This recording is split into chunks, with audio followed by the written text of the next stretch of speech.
Hello students, welcome to Solve Your Knowledge. இன்னைக்கு நம்ம பார்க்க போகிறது 12th ஸ்டாண்டர்ட் மேக்ஸில் சாப்டர் 2ஓட இம்பார்ட்டன்ட் ஃபார்முலாஸ். இந்த வீடியோவில் இருக்க எல்லா ஃபார்முலாவையும் நீங்கள் ஒரு தடவை ரிவைஸ் பண்ணிட்டீங்கன்னா புக் அண்ட் புக் பேக் எல்லாமே அட்டென்ட் பண்ணிடலாம். ஸோ ஃபஸ்ட்டு நம்ம பேசிக்லேருந்து பார்க்கலாம். So Z is equal to X plus i y. இங்கே இசடுங்கிறது ஒரு காம்ப்ளெக்ஸ் நம்பர், அதில் எக்ஸுங்கிறது ரியல் பார்ட், ஒய்ங்கிறது இமேஜினரி பார்ட். ஸோ இது இருக்க எல்லா ஃபார்முலாஸோட பேசிக் இதுதான்.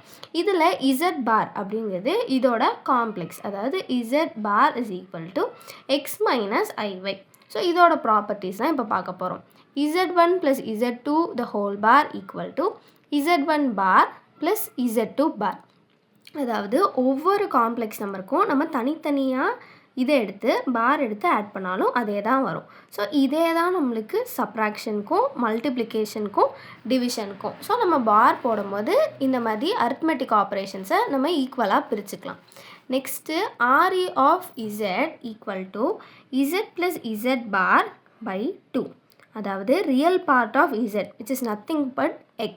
ஸோ எக்ஸுங்கிறது வந்து Z plus Z bar by 2க்கு ஈக்குவலாக இருக்கும் அப்படின்னு சொல்கிறாங்க.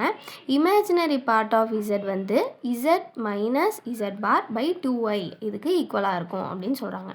ஸோ மோஸ்ட்லி இது ரெண்டும் வந்து டூ ப்ரூவ் சம்ஸாக வரும். அதில் வந்து Z is equal to X plus ஐஒய்யை நம்ம யூஸ் பண்ணுவோம். Next Z power n the whole bar equal to Z bar the whole power n. So இது ரெண்டுமே பவரில் இருக்கிற மாதிரி, ஸோ ரெண்டையும் நம்ம இன்டர்சேஞ்ச் பண்ணிக்கலாம். Next Z is real if and only if Z is equal to Z பார். எப்போ இசடும் Z பாரும் ஈக்குவலாக இருக்கோ அப்போ இசடோட வேல்யூ டோட்டல் ரியலாக இருக்கும், அதாவது இமேஜினரி பார்ட்டே இருக்காது. Next Z is purely imaginary if and only if Z is equal to minus Z bar. So இசடும் மைனஸ் Z பாரும் ஈக்குவலாக இருந்தால் Z வந்து பியூர்லி இமேஜினரியாக இருக்கும், அதாவது வெறும் ஐஒய் காம்பனண்ட் மட்டும்தான் இருக்கும், எக்ஸ் காம்பனண்ட்டே இருக்காது. Z bar the whole bar equal to Z. So நம்மளுக்கு கொடுத்துக்க காம்ப்ளெக்ஸ் நம்பருக்கு 2 வாட்டி நம்ம பார் எடுத்தோன்னா நம்மளுக்கு வந்து திரும்ப அதே காம்ப்ளெக்ஸ் நம்பர் தான் வரும். Next modulus. ஸோ ஒரு கான்ஜுகேட்டோட மாடுலஸ் வந்து, ஸோ நம்ம ஒரு நம்பர் என்னென்னு எடுத்தோம், Z is equal to X plus ஐஒய்ன்னு எடுத்தோம். ஸோ இதோட மாடுலஸ் கேட்டாங்கன்னா ரியல் பார்ட்டோட ஸ்கொயர் ப்ளஸ் இமேஜினரி பார்ட்டோட ஸ்கொயரை ஆட் பண்ணி அதுக்கு ரூட் எடுக்கணும். So mod Z is equal to root of X square plus Y square. இந்த ஃபார்முலா தான் அடுத்து வர எல்லா ப்ராப்பர்ட்டிக்கும் base. So mod Z is equal to mod of Z bar. ரெண்டுமே நம்மளுக்கு ஒரே வேல்யூ தான் வரும், ஏன்னா நம்ம இங்கே ஸ்கொயர் தான் பண்ணுறோம். ஸோ அதனால் நம்மளுக்கு நெகட்டிவாக இருந்தாலும் பாசிட்டிவாக இருந்தாலும் ஒன்று தான் வரும். So this is equal. Next mod of Z1 plus Z2 bar mod is less than or equal to mod Z1 plus mod Z2. So இதை வந்து ட்ரையாங்குலர் இன்ஈக்வாலிட்டி அப்படின்னு சொல்லுவாங்க. இதை வந்து நீங்கள் ப்ரூஃபோட படிச்சுக்கோங்க, ஏன்னா இதை வந்து ப்ரூஃபோட கேட்குறக்கும் வாய்ப்பு இருக்குது. இது எப்படி ப்ரூவ் பண்ணுவாங்க அப்படின்னு, நம்ம வந்து பார் மாதிரி இதை தனித்தனியாக பிரிக்க முடியாது, தனித்தனியாக பிரித்தா அதோட வேல்யூ இதை விட ஜாஸ்தியாக வரும். ஸோ இங்கே ஆனால் நம்ம மாடுலஸ் மல்டிப்ளிகேஷனில் பிரிக்கலாம். ஸோ அடிஷன் சப்ராக்ஷனில் பிரிக்க முடியாது, மல்டிப்ளிகேஷன் டிவிஷனில் நம்ம பிரிக்கலாம். ஸோ அதுதான் இங்கே கொடுத்துருக்கோம். ஸோ இங்கே இது அடிஷன், இது சப்ராக்ஷன். இங்கே வந்து நம்மளுக்கு பிரித்தா லெஸ் தேனாவோ கிரேட்டர் தேனாவோ மாறிடும், ஆனால் மல்டிப்ளிகேஷன்லேயும் டிவிஷன்லேயும் நம்மளால் இதை ஈக்குவலாக பிரிக்க முடியும். ஸோ அதுதான் இந்த 4 equation. Next mod of Z power n is equal to mod Z the whole power n. So இது வந்து பார் மாதிரி தான், பாருக்கு நம்ம இதே ப்ராப்பர்ட்டி யூஸ் பண்ணோம், இங்கேயும் இதே தான். அப்புறம் real of Z is less than or equal to mod Z, imaginary of Z less than or equal to mod Z. So இது ரெண்டுமே மாட் Zோட வேல்யூக்கு கம்மியாக தான் இருக்கும், இது வந்து எப்பயுமே. நெக்ஸ்ட்டு நம்மளுக்கு ஸ்கொயர் ரூட்டோடு கொடுத்துருக்காங்க. ஸோ இப்போ நம்மளுக்கு ஒரு காம்ப்ளெக்ஸ் நம்பர் கொடுக்குறாங்க, like Z is equal to A plus IB. இங்கே வந்து ப்ளஸ்ஸாகவும் இருக்கலாம் மைனஸாகவும் இருக்கலாம், மேபி A மைனஸ் ஐபியாகவும் இருக்கலாம், A ப்ளஸ் ஐபியாகவும் இருக்கலாம். இந்த மாதிரி ஒரு நம்பர் கொடுத்து இதோட ஸ்கொயர் ரூட் கேட்குறாங்க அப்படின்னா இந்த ஃபார்முலா தான் யூஸ் பண்ணுவோம். So this is equal to plus or minus root of mod Z. Mod Z value என்ன, இதுக்கு வந்து நம்ம மாட் Z எப்படி கண்டுபிடிப்போம்னா ரூட் ஆஃப் இதோட ஸ்கொயர், அதாவது A ஸ்கொயர் ப்ளஸ் இமேஜினரி பார்ட்டோட ஸ்கொயர் B ஸ்கொயர்.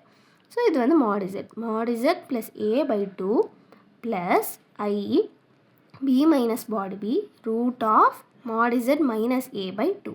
ஸோ இங்கே ப்ளஸ் ஆர் மைனஸ் அப்படிங்கிறது வந்து ரொம்ப இம்பார்ட்டண்ட். இது போடலைனாலும் நம்மளுக்கு இந்த இதில் மார்க் குறைப்பாங்க. இது வந்து முக்கால்வாசி 3 மார்க் சம்ஸில் நம்மளுக்கு ரிப்பீட்டடாக கேட்பாங்க. ஸோ இந்த ஃபார்முலா மட்டும் வச்சு தான் அதை கண்டுபிடிக்க முடியும். ஸோ இது வந்து ரொம்ப இம்பார்ட்டண்ட்டான ஃபார்முலா. இதில் வந்து எங்கேயுமே நம்ம மிஸ்டேக் இல்லாமல் எழுதினா தான் கரெக்டாக ஆன்சர் வரும். நெக்ஸ்ட்டு நம்மளுக்கு கொடுத்துருக்க காம்ப்ளெக்ஸ் நம்பரை எப்படி நம்ம வித்தியாசமாக எக்ஸ்ப்ரெஸ் பண்ணலாம் அப்படின்னு பார்க்குறது. ஃபஸ்ட்டு ரெக்டாங்குலர் ஃபார்ம், அதாவது நம்ம ஸ்டார்டிங்லேருந்து பார்த்தா z is equal to X plus ஐஒய் அப்படின்னு இந்த ஃபார்மெட்டில் எழுதினா இதை வந்து ரெக்டாங்குலர் ஃபார்ம்னு சொல்லுவாங்க. இதையே நம்மளால் போலார் ஃபார்ம்லேயும் யூலர்ஸ் ஃபார்ம்லேயும் எழுத முடியும். ஸோ போலார் ஃபார்ம் அப்படிங்கிறது z is equal to r cos theta plus i sine theta. So இது வந்து போலார் ஃபார்ம். இதே மாதிரி தான் Euler's form, z is equal to e power I theta. So இங்கே வந்து தீட்டாவோட வேல்யூ மட்டும் நம்ம சப்ஸ்டியூட் பண்ணுவோம். இது மூணுமே நம்மளுக்கு ஒரு காம்ப்ளெக்ஸ் நம்பரை எக்ஸ்ப்ரெஸ் பண்ணக்கூடிய வேறு ஃபார்ம்ஸ். ஸோ இப்போ நம்மளுக்கு போலார் ஃபார்மில் இருந்தால் என்னென்ன ப்ராப்பர்ட்டிஸ் யூஸ் பண்ணலாம் அப்படின்னு பார்ப்போம். ஸோ ஒரு வேளை z is equal to r cos theta plus I sin theta polar ஃபார்மில் இருக்கிற ஒரு காம்ப்ளெக்ஸ் நம்பர் நம்மளுக்கு கொடுத்தாங்கன்னா தென் z inverse is equal to 1 by r, அதாவது இதோட ரெசிப்ரோக்கல். அப்புறம் இது வந்து நம்மளுக்கு நெகட்டிவாக மாறிடும். லைக் நார்மலாக நம்ம வந்து கான்ஜுகேட் எடுக்கிற மாதிரி. ஸோ ப்ளஸ் வந்து மைனஸாக மாறிடும்.